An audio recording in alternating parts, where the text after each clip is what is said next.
Hello, I'm Remington A.B. Campbell, and this is the History of Musical Theatre podcast interview show. It doesn't have a specific set name by itself, but this is our first interview that will be released in alternating weeks to the main show. And today we have Jojo from the Adult Ballet Collective here. Do you want to introduce yourself? Hi, thanks so much for having me, Remy. It's so exciting to be here and to be on this podcast for all your awesome listeners. A little bit different from what I normally do. Musical theatre is not normally in my range, but I think it's really, really interesting. There really are so many crossovers. So a little bit about me. My name is Jojo. I am from the Adult Ballet Collective. Ultimately, I am an adult ballet dancer turned coach. So now I sort of just dedicate my life to helping other adult ballet dancers start their journey and providing opportunities for the community and all sorts of things like that. Yes, among those adult ballet dancers is me. I love your classes. I think they're great. I'll just hype you up a little bit. Oh, thank you, Remy. That's really sweet. Well, all the classes that I get you to do painful things, you realize that they are beneficial in the long run. So there you go. So because the first episode is how ballet came to America, I wanted to chat to you about how you came to ballet, how I came to ballet, how that became a part of our lives. Yeah, it's a good question. And I think it's something that's really, really different for everyone. So with my own journey, I feel like even though I only started my ballet training as an adult, ballet has been with me for as long as I can remember. So I remember wanting to do ballet as a little girl growing up. I think, there was a time where I was doing ballet when I was 5, potentially. I have this memory of being in a studio with my best friend, Shannon, at the time. Of course, your best friend when you're 5-year-old is, shout out to Shannon. And I just had this memory of us running around the studio waving at the mirror. And I think that might have been part of a concert, or I can't quite remember, but that was actually in Malaysia, and then my family moved to Australia, and part of being an immigrant, all that kind of stuff, it's hard fitting in, I guess, and ballet just kind of wasn't on the cards for me. It was an expensive thing to do. It wasn't something really encouraged, and I can understand and my parents' point of view as well. They're just trying to give myself and my brother a better life and integrate into an Australian lifestyle. So in terms of my dance background, I did dance in high school as a subject. Yeah, that's it, dance. And it was a subject where people chose to kind of get an easy grade. I wouldn't say it was extremely technical. It definitely was fun. And that's when I just realized this is something that I really, really want to do. Unfortunately, still ballet wasn't on the cards. It was hip hop, jazz, contemporary, all those other styles that don't really involve as much technique as ballet. I mean, of course, jazz and all that does involve technique, but it really does stem from ballet. Like if you had ballet training, it would be extremely helpful. A lot of the stuff I've done in jazz classes are like, it's very similar to the exercises you'll do in a ballet class. You're just turned in more. You're just in parallel. Exactly. A lot of it. You're just working in parallel, which means you neglect all your turnout muscles. So from as a jazz dancer going to ballet, that's really, really difficult to try and change that. But for ballet dancers going to parallel, that's a little bit of an easier transition. So it's just like one of those things. So unfortunately, no ballet through high school, but a little bit of dance here and there. I did some tap and, all sorts of different things. Just wanted to try it all.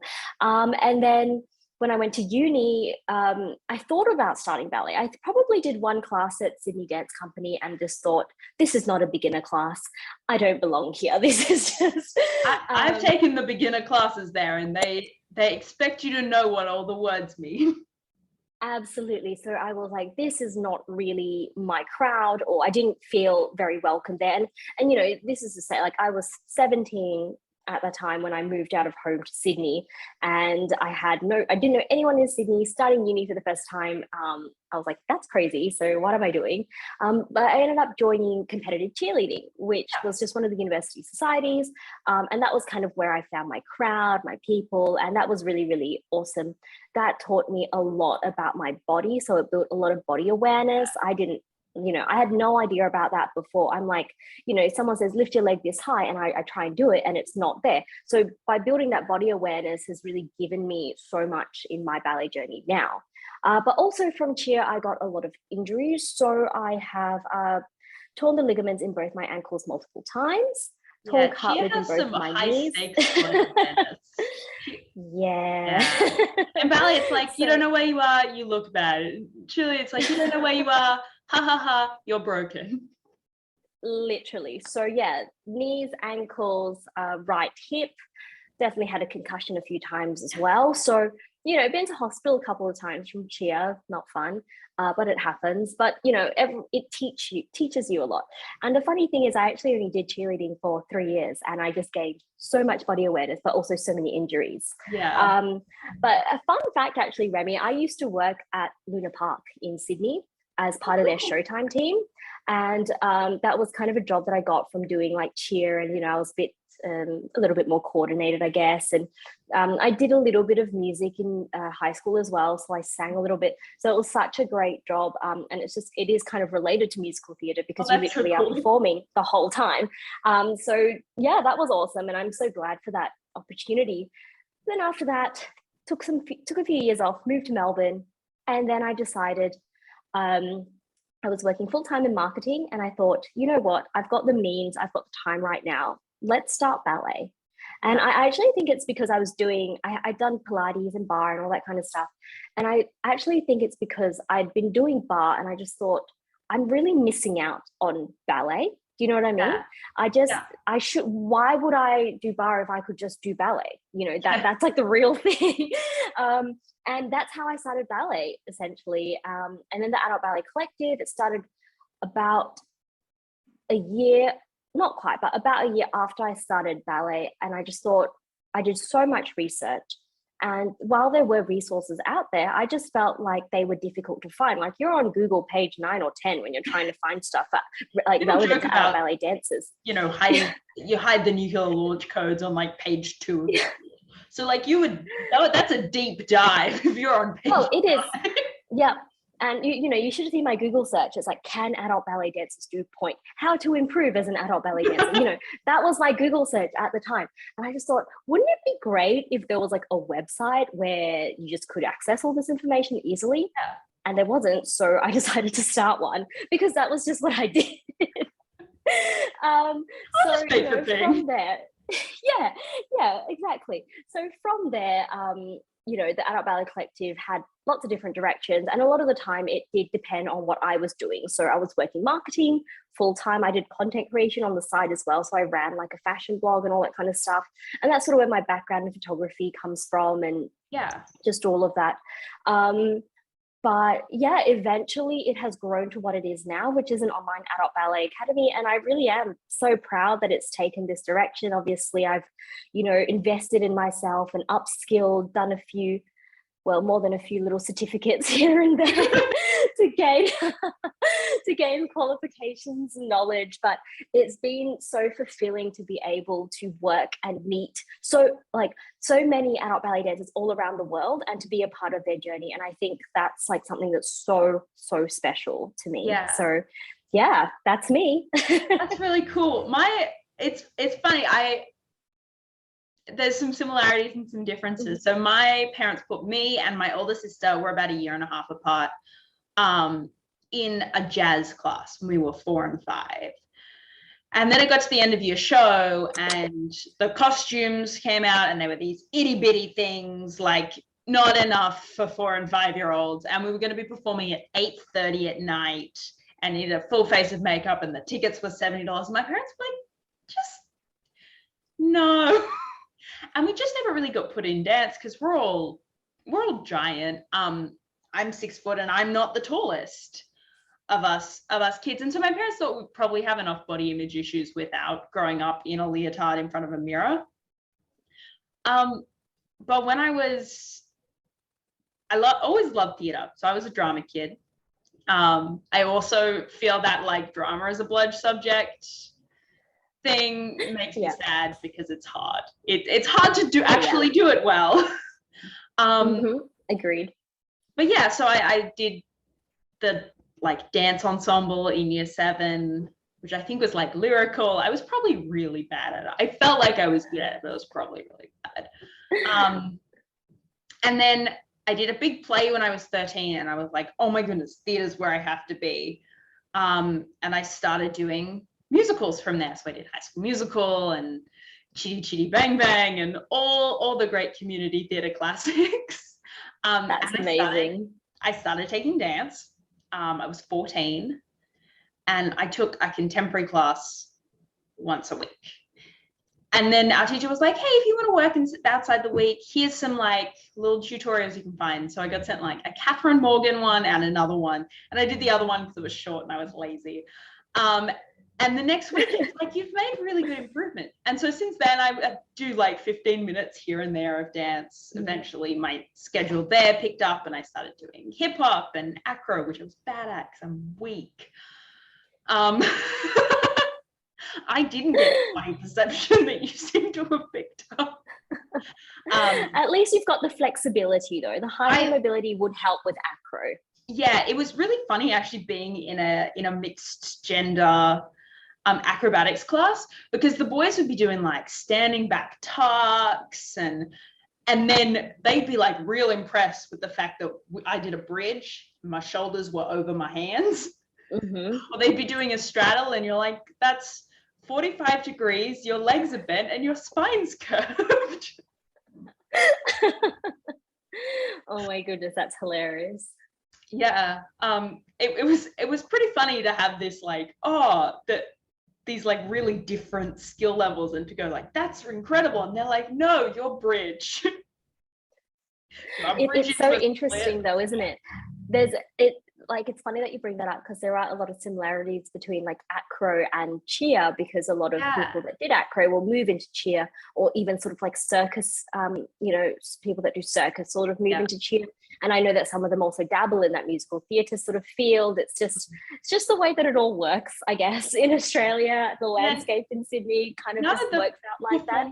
Arts segments are totally separate.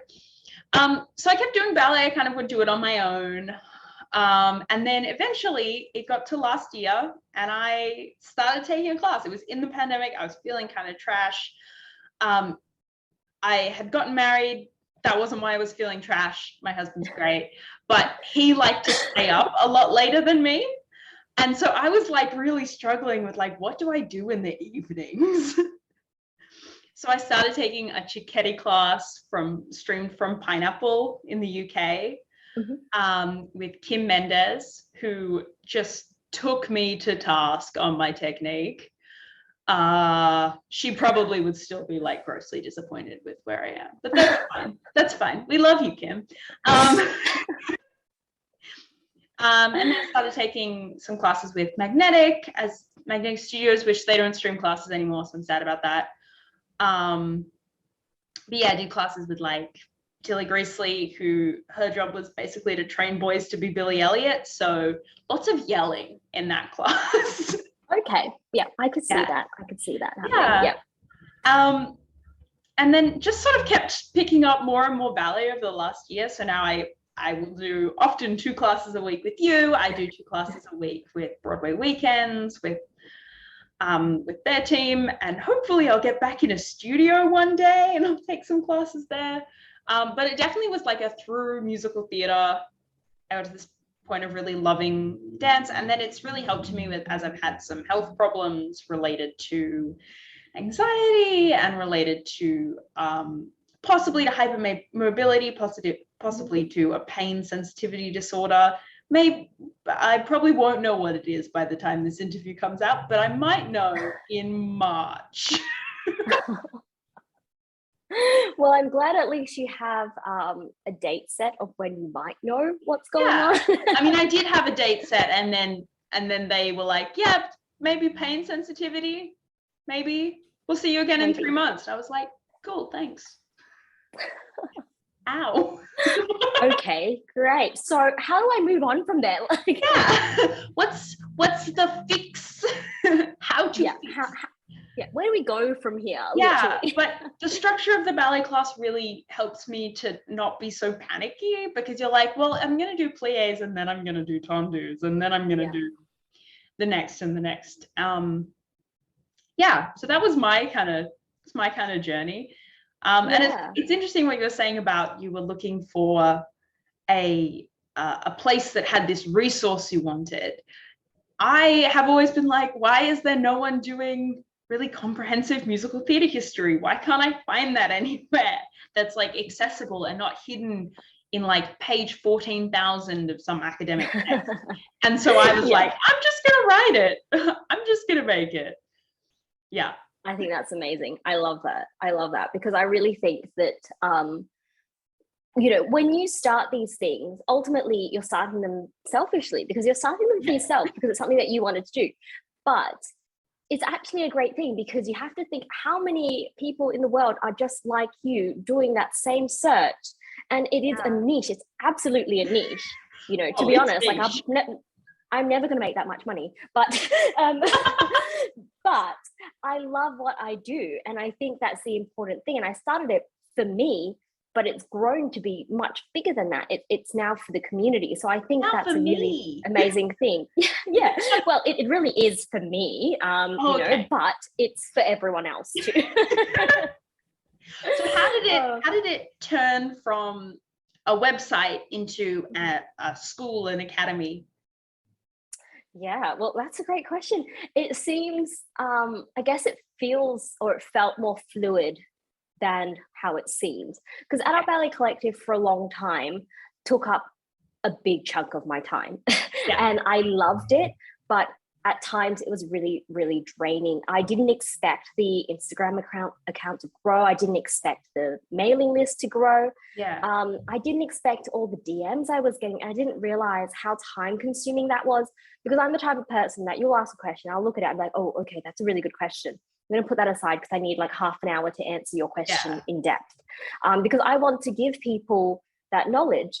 But I also realized I didn't have that time. I was also, when it started, I was working 40 hours a week, doing content creation on the weekends, trying to have a social life, trying to do my own ballet training, all of that stuff. It was a lot. There just weren't enough hours in the day. And obviously, I also have to think about my own anxiety, my own mental health in that, because I did constantly feel like I was being pulled in many different directions. And also, it's one of those things, it's kind of like, sometimes you feel like, why am I doing this if I'm not making any money from it? It's a bad thing to say, but you have to look at it realistically. And so from there, I guess the pandemic kind of kicked me into action. I was working as an assistant teacher at my local dance studio as well, which was such an amazing opportunity for me because I kind of drew upon my Luna Park experience, my cheerleading experience, and I even got to learn how to put shoes on a 4-year-old, how to take them to the toilet, how to fix their hair, how to wipe their face. So it was just a whole new thing for me, and it was really, really fun, and I really enjoyed working with children. And it was actually almost like an interesting thing for me to observe, like to realize that so many children find it difficult to skip the coordination of right and left leg.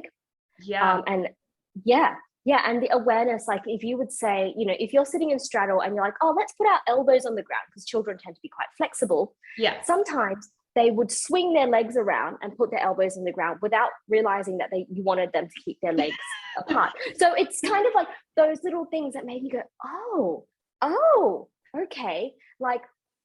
And it just got me thinking how much I really enjoyed working with students, not necessarily children, but just people, because at that stage I was already unofficially giving advice because I didn't feel comfortable giving advice, but people would be like, how do I improve this? How do I do that? And I'd say, well, from my experience, because I technically wasn't qualified then, I'm like, you should ask your ballet teacher. That's my answer for a lot of things though, because I don't feel comfortable giving advice to people who I haven't worked with, who I haven't seen their bodies, because as adults, we are all so different. Things that happen to me are not the same as you.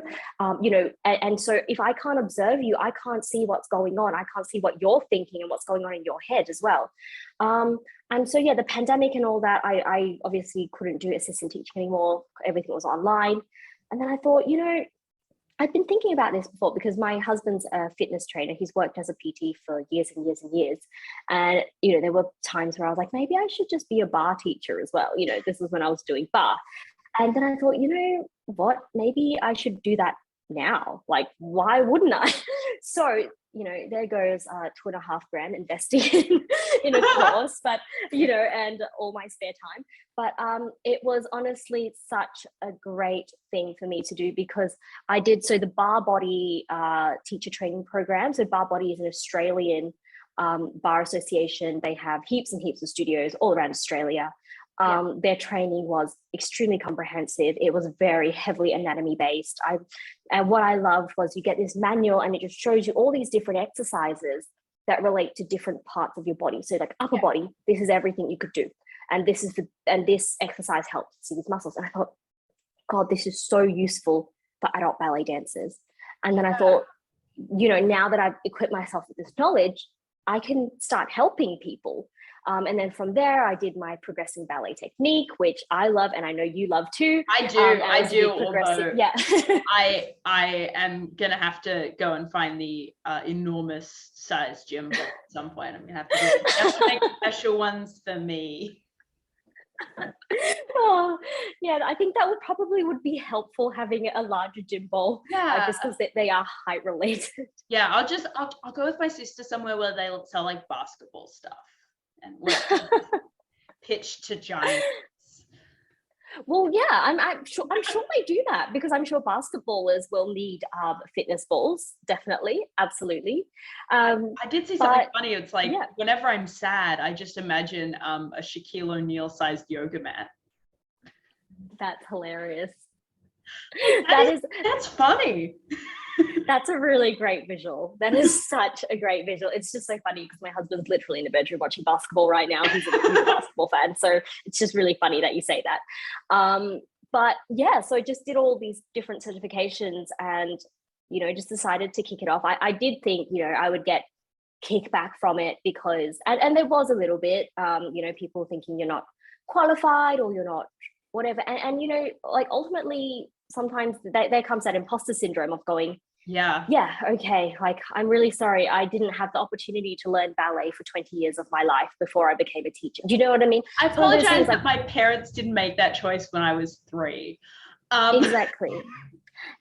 I apologize I didn't have the means to pursue it and to become, but the thing is, like, I approach ballet coaching and I prefer to call it coaching rather than teaching because I think coaching has more of that one-on-one feel. I prefer coaching because I want to work with adult dancers because I know what it feels like to be an adult dancer. I know what it's like to think that, oh, this is my turnout. I'm like, oh, is that really what it looks like? I know these feelings that we go through mentally and physically of trying to fit our body into that traditional classical ballet mold. I know what that's like. I know what it's like to not be able to turn. I still can't turn very well. That is, and I am openly admitting that. I can't jump very well. I'm not really a jumper, but I can turn well one side, but if I'm on my left leg, let's just say it's not straight and the other leg's not turned out. Well, there you go. Like, I know what that feels like. I know what it feels like to mentally struggle against yourself when you know ultimately what you should be doing. Like, I can correct turns, absolutely. I can correct a lot of things, but can I do them? We'll see. Depends on the day. And I am very open to that. And I know that's how adult bodies work because we don't have the life of a professional dancer where we wake up and we have our morning tea and then we have our yoga session. Then we go to class with all our amazing professional dancer friends. No hate. I love it. That is my dream. It's not going to happen. But the number of times I Googled, can you, become a professional dancer if you start at 13 and teach yourself? The answer's like probably no. Like maybe there's one person who could do it, but I was not that person. Yeah, it takes a certain amount of you know, like you just need to have that right body, the right build, all that kind of stuff in order to get there if you are a late starter, you know. And hard work, absolutely hard work, but it also means to get there, and you need the time. So, you know, I know that will never happen to me. But I also know that as adults, we look at things a little bit more realistically. We want to progress, definitely. That's 100% what we want to do. But we know that, you know, we don't have to, and it's like we don't have to be on stage and complete an entire solo on point, you know. But we still want to learn choreography. We still want to learn variations. And if we have the opportunity, we do want to perform, absolutely. But it doesn't have to be at that same professional level, because I believe that, and I've said this before, but you can create art at any stage of your ballet journey. This is not the same with other things. Like I learned violin, so I can say this. You can definitely not create art with your violin when you are just starting. But I'd like to formally apologize to my parents for the 6 months I spent attempting to learn the violin. And then I walked into a wall. I was holding my bow, walked into a wall, and it snapped. And everyone they were like a little bit upset and probably mostly grateful. Yeah, I can see. I apologize for my parents because I learned the violin and the trumpet, two of the most noisiest instruments that sound terrible in the first year that you're learning them. Good thing that I learned them for longer. I think I learned the trumpet for about 5 years and the violin all the way up to year 12. So I did get decent at them at some points. But anyway, principal of the second violin, so definitely very proud of that. I love playing. See, that's another thing. Like I love playing in a band, in an orchestra. And that's another thing that sort of brought me to ballet, because it was and cheer as well. It's a team sport, and and ballet is something you can definitely do individually, but you can also do it with the community. And I think that's why I'm just so community based. I think Oscar Hammer said something about musicals, which was basically if you wanna work by yourself, write a book. Like it's another one of those collaborative art forms. And if you think about it, a musical as well it's very much a team effort. 100%, because everyone has a job, and everyone's job is just as important, whether you are on stage front and center or backstage pulling the curtain. It's just as important. It needs to happen. It needs to work together. So it kind of has this, like, a lot of arts have this sort of collaborative feel, which is quite an amazing thing. I think that's the magic behind it. I think that's why people love it, and that's why we do it. But what I was saying with ballet, you can actually create art at any stage, even if you're just starting, because I think it's like, yes, technique is involved, but it really is about the heart, because that is where your musicality and your artistry is coming from in ballet. So it's not like those musical instruments, you know, it's a bit different. So you can create art, and there's different levels of performances. You know, a lot of people think you need to be able to do this, and this to be able to perform. Ultimately, that's not true at all. If you look at even any type of contemporary dance, some of them, the movements are so small and so intricate, and you think, oh, I could do that. But then you try and you can't. But it's also, it would take you like 15 months to learn the one thing. You're like, you realize like how a small movement, just like a twirl of a hand or a line, can make art. And I think that's what's really, really special about ballet. In that sense, like, yes, there's technique behind it, but it's ultimately the person who's doing it, the artist, that makes it special. I agree with that. It's one of those things where you think there are these great technical dancers, and a lot of the like very influential dancers are not necessarily the most technical. In the first episode, we'll have talked about Anna Pavlova a bit, and she was not actually a phenomenally technical dancer. When Agnes de Mille went and saw her a second time, she'd been the person who'd inspired her to dance. When she saw her a second time, she was like, oh, now that I know these technical things, I'm like, her arabesque's not very good, and this, that. But she was so expressive that everyone was you couldn't look away. What is this? Yeah. They couldn't quite pick what it was that would sort of, she had this, like, she was like an enigma, you know, it was just, you had to watch her. And I think everyone has that in their own way. You just sort of need to find it. And it's interesting what you were saying before about coming to a ballet class and knowing what to expect, and that helps your anxiety. And I think it absolutely helps a lot of people. Having that structure is amazing because, you know, plie, tendu, dégagé, and then so on and so forth is in your journey. But it's interesting that in such structure and in such precise technical aspects, you can create art. Yeah, I think that's really an amazing thing to think about, because it's like, it really is like, it's restricted ballet in some senses. You know, there is a way of doing things, but from that way, it's managed to create all these artists, and not just athletes, not people who are just going through the motions and doing the steps, but people that are dancing the steps. So I think that's something that's really special, and it's something that, you know, you can take with you in your experience, because you've built that muscle memory, you have the artistry, you can take with you in any performance that you're doing, whether it's singing, dancing, acting, you kind of have that. And I think it's not a shock that ballet's become so ingrained in musical theatre because of how expressive it is. Like, I'm thinking about, oh gosh, there's so many shows that use it, and so many shows that, even if it's not the style, like Phantom of the Opera uses ballet, everyone's in point shoes. But, you know, I went to see Hamilton last night. It was very good. Oh, that's amazing. I went to watch it last year, I think. God, I would go again. A long time ago, but we had to rebook. But there were so many elements where it's like, it's not ballet that they're doing, but you could tell, you could see the technical training and the ways that the ballet was being used in it. It wasn't absolutely jazz or hip hop. Yeah, exactly. It's a lot of styles, and I think Hamilton is so funny that we're talking about Hamilton on a musical theatre podcast. Of course we are, because it's because it's Hamilton. Lead back there eventually. Absolutely.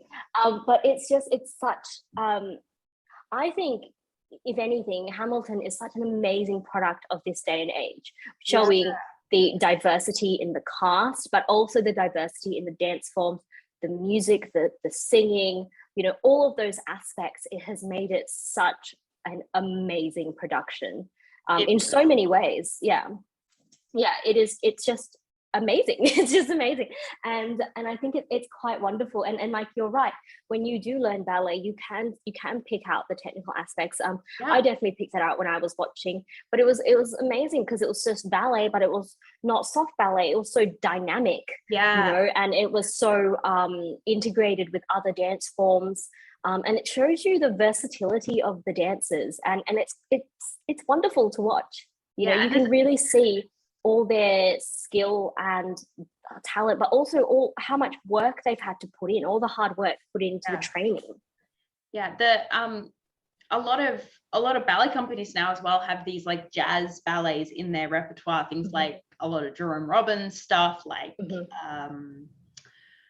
is it Opus Jazz NY Export? There we go. I should know this. I spent a lot of time this year talking about Jerome Robbins. Or like Interplay, a lot of Balanchine stuff, Slaughter on 10th Avenue, which actually was plucked like directly out of a musical. He did it in a show and then was like, yeah, we can do that as a ballet on its own. Yeah. That's the direct quote. Yeah. I love that. But then how this grounding in ballet technique and in the learning how to express yourself that way means that then when you open up the styles a little bit, you have this like limitless amount of stuff you can do. Yeah, you're right. I think and I think that's sort of the future of dance as well, to be more collaborative in lots of different ways. Because even if you think about it, for me, I've been in this adult ballet community for like, I don't know, 4 years now or something like that. Oh my God. Yeah. Can you believe it's gone that fast? But, like 4 years now.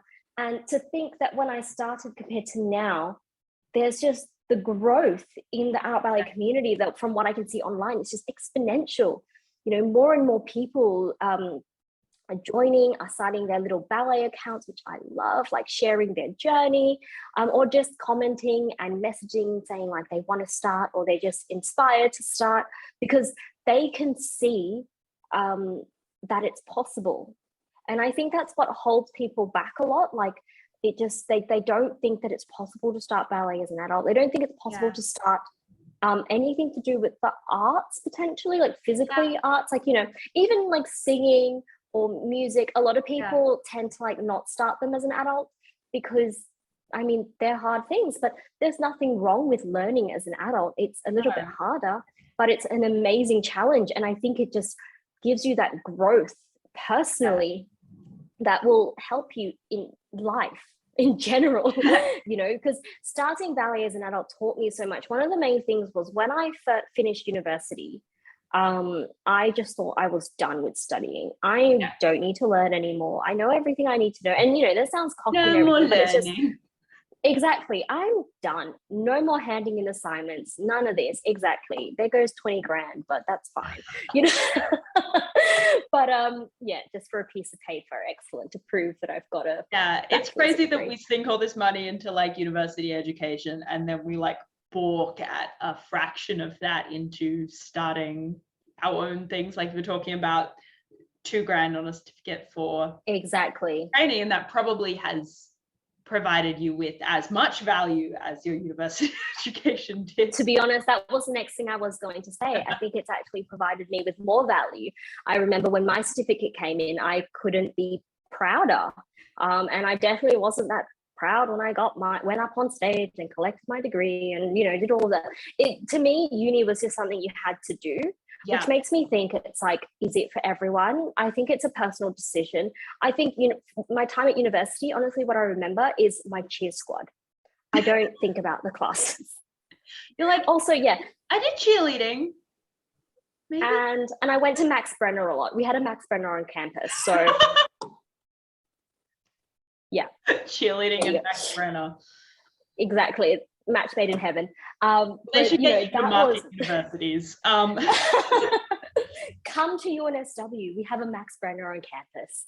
I don't even know if it's on there anymore. I haven't been recently. I know they've changed things around a lot, but yeah.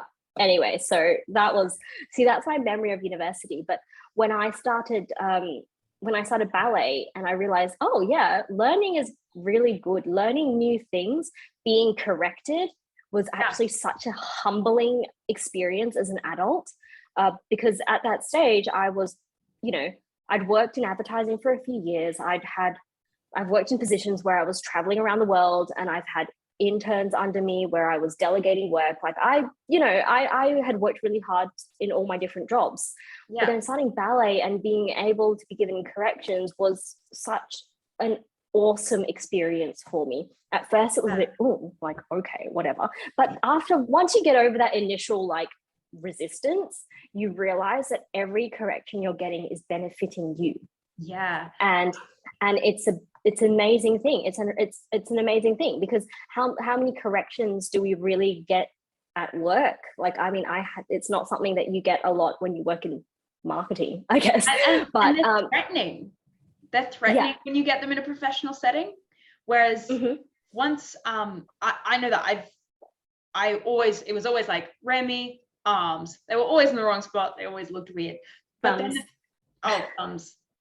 Yeah. The first time, I mean, once I got during a play in the notes, they got sort of sent out the notes so that we could go home early. And I read them and I cried because Remy, your arms look weird.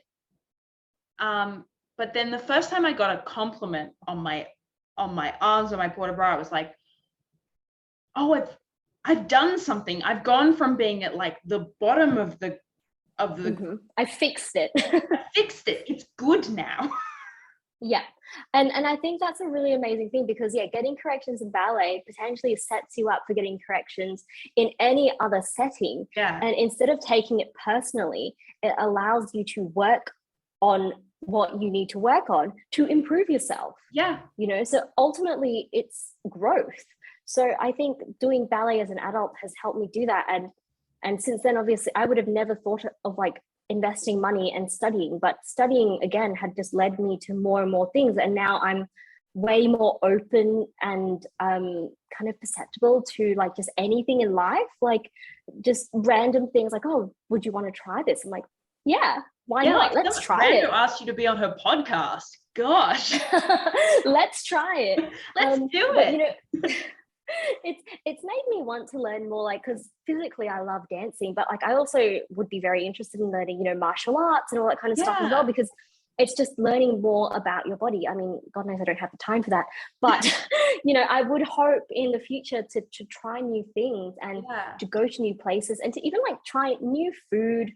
Like it helps you learn about yourself, and I think that's a really important thing. So anyone who wants to start anything as an adult, ballet, painting, singing, go for it. You will just training learn. to teach singing, so hit me up. I love that. Shout out to Remy, singing classes. That's awesome. I love that. Would you be doing that in person? Or would it be is it hard online? It's doable online. You just often need to send out the things beforehand.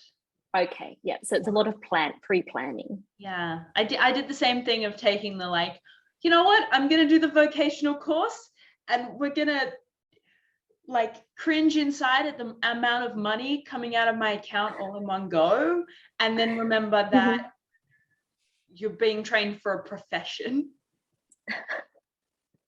That's right. Oh, I love that. That's so cool. Would you be teaching singing to children and adults? Yeah. Is that something? Yeah. Oh, that's so cool. Well, I look forward to seeing you promoting that, because I think that's an awesome thing, because I think a lot of adults do want to learn to sing, but it's something that it's almost ingrained in you if you didn't do it as a child, and if you weren't being told that you were a good singer as a child, it's something that you didn't pursue. Yeah. But I truly believe that singing is something that you can train. I mean, of course, like natural ability is helpful, and that's the same with ballet. There's actually only a tiny fraction of people who are actually tone deaf. That's good to know. Has some capacity to sing, and obviously, like some people are going to be born with enormous voices, and big ranges and whatnot, and big ranges and more natural control. More articulate. But any of those things, you can, of course, there's some people who are going to be good at those things naturally. Yeah. But with everything, there's always room for improvement, and there's always room to train. It's quite interesting. So I used to sing a lot when I was in high school, because my high school had a music program, so I was really involved in that. And it's what I found quite sad was in high school, I used to sing so much. I had a massive range. I was principal of the First Sopranos, by the way, so also very exciting for me. Yeah, a soprano. Just I was a music nerd. Okay, I was a music nerd. Hung out with music nerds. That's okay. Loved it. It was part of who I was in high school. I think it was kind of like that. You identify in high school. You kind of grow within that crowd. But then once I stopped, and I would sing so much, and it was crazy. We actually went on a music tour to Finland and Sweden, which was a spectacular experience. Yeah, like it was intense.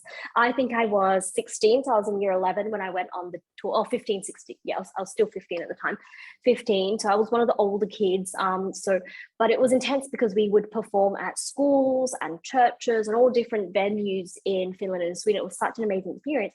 But we would be, singing for 2-3 hours a day, playing our instruments, all that stuff. And I realize now, and our choirs in the morning, we would have it at 7:30 in the morning for an hour and a half before school, and to be singing at that time in the morning as well, it's tough. But I used to be able to do that, and now I can't hit a high note to save my life, you know. So it just shows that you don't use it, you lose it, kind of thing. And it's made me really sad because I worked so hard to gain that range and to also perfect that falsetto in you know those high notes, like headless high notes. My my sister-in-law is someone who I've been doing some sort of test lessons with, as in I'm teaching her to sing as a way of me learning how to teach that. And she did Handel's Messiah. She was in the choir for that. And then she realized the difference between like day one of rehearsals and the show day. Like, you improve so much and you build up those singing muscles. And then when she went back the next year to do it, she was like, oh, I can't sing all those notes, because and she could by the end of it, but again, you have to rebuild those muscles. And then she joined the round choir, so it'd be a little bit less of a shock to the system. You know, to just sing October to December, the hardest rep. Oh dear. But that's exactly true. It's like, if you don't, you know, which made me realize that singing is something that you need to keep training. Your voice is something that you need to keep training. It's not just something that you're born with that you can do, you know. So it's like we always said, some people are more adaptable to it, you know, some people have more natural skill, or you could call it talent, you know, but everything involves hard work. And that's why, and it's sort of the same in that case, it's sort of the same with ballet, because you can't take 3 months of ballet and just expect your plie is going to be the same as before. It's something that needs to be consistent, especially in our adult lives, because our bodies are changing daily. So it's almost like maintaining where we want to be involves work. half your practice is like, this is the maintenance half, and then there's a bit that's like, oh cool, I might get better. That's the progression. So many good memories singing though. You tell me about singing. Tell me the oh gosh, well, we actually did Messiah as well. Oh cool. We had several different choirs, so we have because like I said, it was kind of a school that, you know, people go to for like music scholarships and whatnot. But we've got like chamber choir, we have girls choir, we have boys choir. My favorite thing that we ever did though was this is the full choir. I think it was senior choir, but it was like, I don't know, maybe like, God, I'm trying to think how many children, like maybe like 90 children, 90 kids. So this was in like senior year, so I'd be about year 10, 11, 12. And we sang Bohemian Rhapsody, 8-part harmony. It was the most amazing feeling to be a part of that, to hit those notes, to be in that harmony. And our director, Mr. Chatfield, was amazing at piano. So he was just on the baby grand doing all that awesome I don't even want to try, but all that amazing stuff. But I think to me that's just like one of the most amazing feelings I've ever had. And it's kind of sad now because like I have thought about joining a choir or joining something as an adult, but it's just so hard. It's one of those things, it's not, I don't know. Like maybe that's my next step. Learn new skills as an adult. It's scary, but ultimately it's worth it. That's true. That's very true. I need to just listen to my own advice. That's true. I'm going to send you this and be like, hey, if you're thinking about joining a choir or something, just wanted to hear someone very wise I know tell me their thoughts. I think I'm just scared because I really know that I don't sound the same that I did in high school. And it's one of those things. And I'm sure that's what adult ballet dancers feel though, when they come back to ballet and they're like, I didn't used to look like that. You know, this body part didn't used to be here. And, you know, for me now, like trying to soprano, God, I don't know. I'll probably be an alto now. Well, there's actually very few like true altos. That's true. Although if you can sing those notes and they're looking for altos in a choir, absolutely do that, because everyone's like, I'm a soprano, which is, I am a soprano. What am I supposed to do?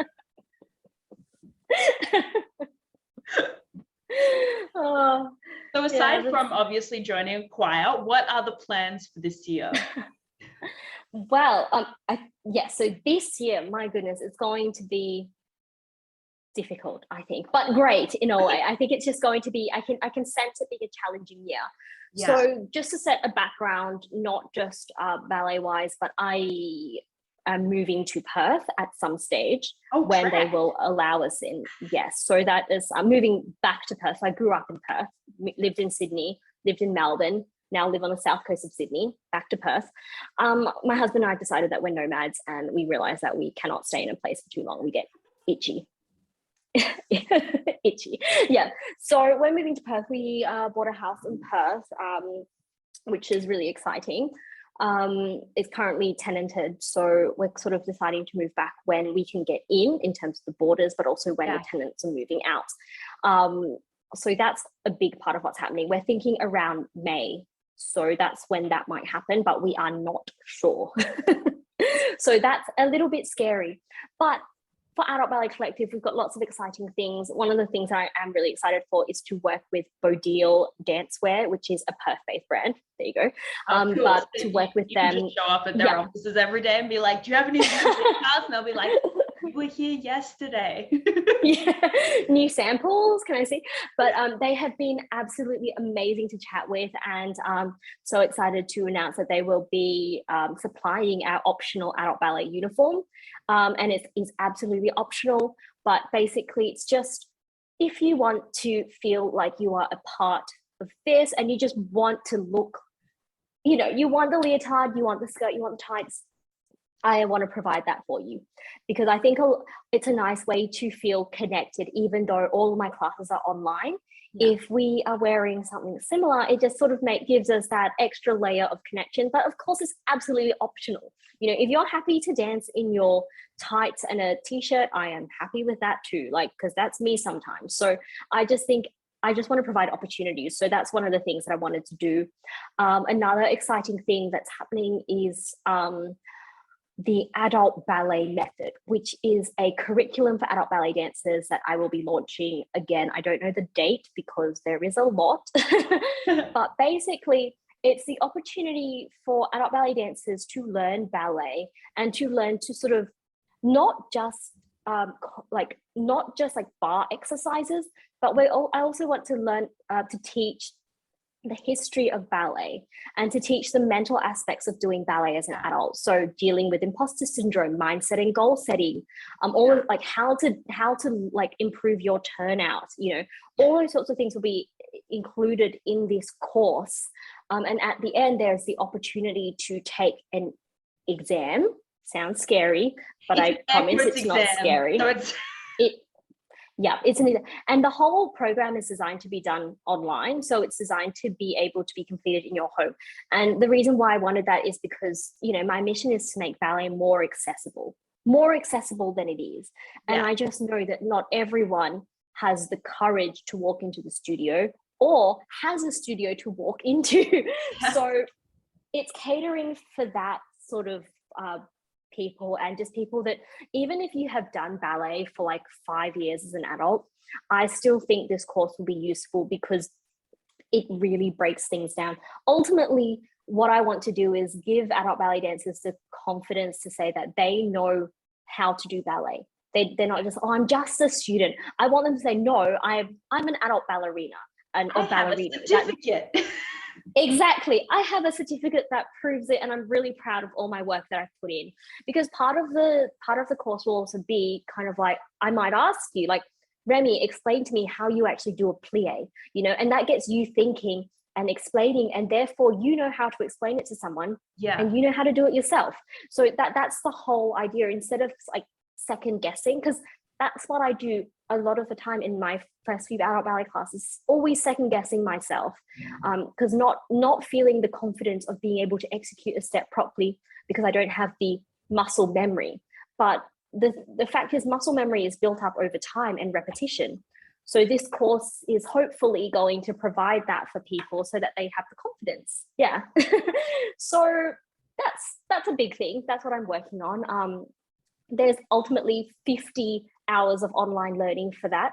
And I am in the midst of doing the planning for that with some big poster boards and lots of sticky notes, planning each class. I'm all about whatever sticky notes you need. You can't see it, but when I write and research for the show, I'll go through the index books and I sticky note them with like different different people or different events, colors, so I can go back and absolutely. And it's really funny, but I've got like all these different ballet manuals, like the Gaynor Minden, the Ballet Companion. I've got like the technical dictionary, and I've got like the RAD syllabus. I've got my bar body training. I've got the PBT training, all the manuals, and that looks a bit like what yours looks like at the moment, with all the different notes and things that I want to bring into this course. So that's what this course is. It's a combination of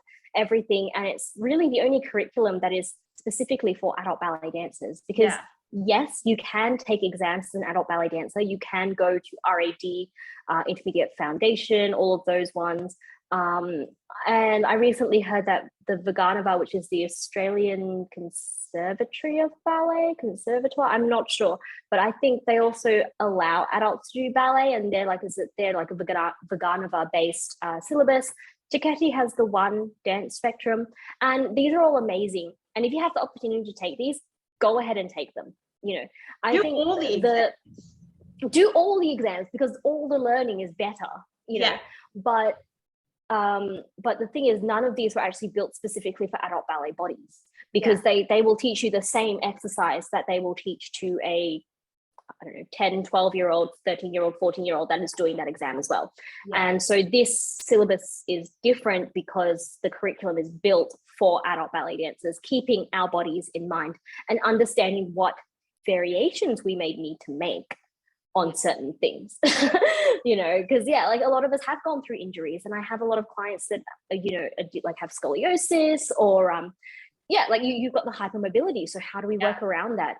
So it's all different, and that's why I just kind of want to do my best to create something that is specific for adult ballet dancers. Again, difficult. I've set myself a big task. I'll just build a curriculum in my spare time.